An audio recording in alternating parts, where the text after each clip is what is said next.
Arti kode 338 polisi, tindak pidana yang dilakukan Irjen Ferdy Sambo terhadap Brigadir J. Arti kode 338 Polri atau polisi adalah segala jenis tindak pidana pembunuhan.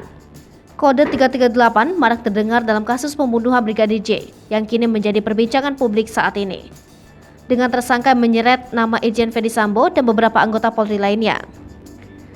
Selain itu, ada puluhan polisi yang terbukti melakukan pelanggaran kode etik Polri dalam penyidikan kasus dugaan pembunuhan berencana terhadap Brigadir J. Sampai saat ini, dilaporkan ada 31 dari 56 polisi yang diperiksa dan terbukti melakukan pelanggaran kode etik tersebut.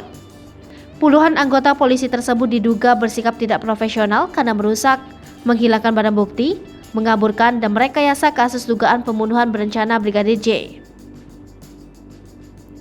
Kendati demikian, keputusan mengenai status mereka akan tetap menunggu sidang kode etik oleh Komisi Kode Etik Polri. Di sisi lain, Inspektorat Khusus saat ini juga tengah mendalami soal adanya dugaan obstruction of justice atau tindak pidana menghalangi proses hukum oleh ke-31 personel itu. Dedi menegaskan, jika ada anggota yang terbukti melakukan pelanggaran pidana, maka akan langsung diproses hukum. Ke-31 personil yang diduga melanggar pelanggaran etik itu berasal dari berbagai pangkat dan kesatuan. Sebanyak 11 personil saat ini ditempatkan khusus di Makobrimob Polri Kelapa II Depok, Jawa Barat.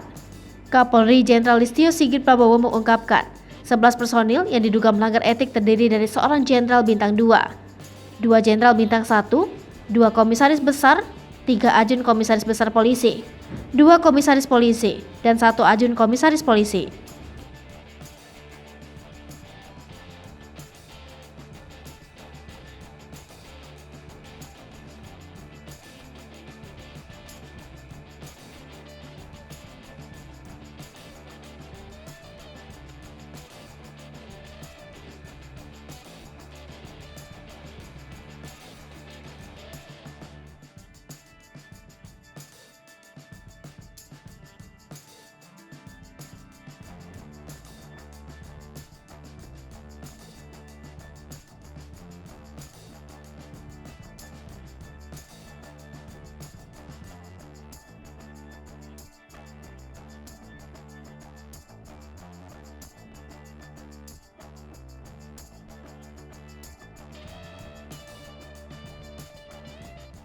Hai pemirsa Selipopo TV, jangan lupa komen, like, dan subscribe, serta tonton terus berita-berita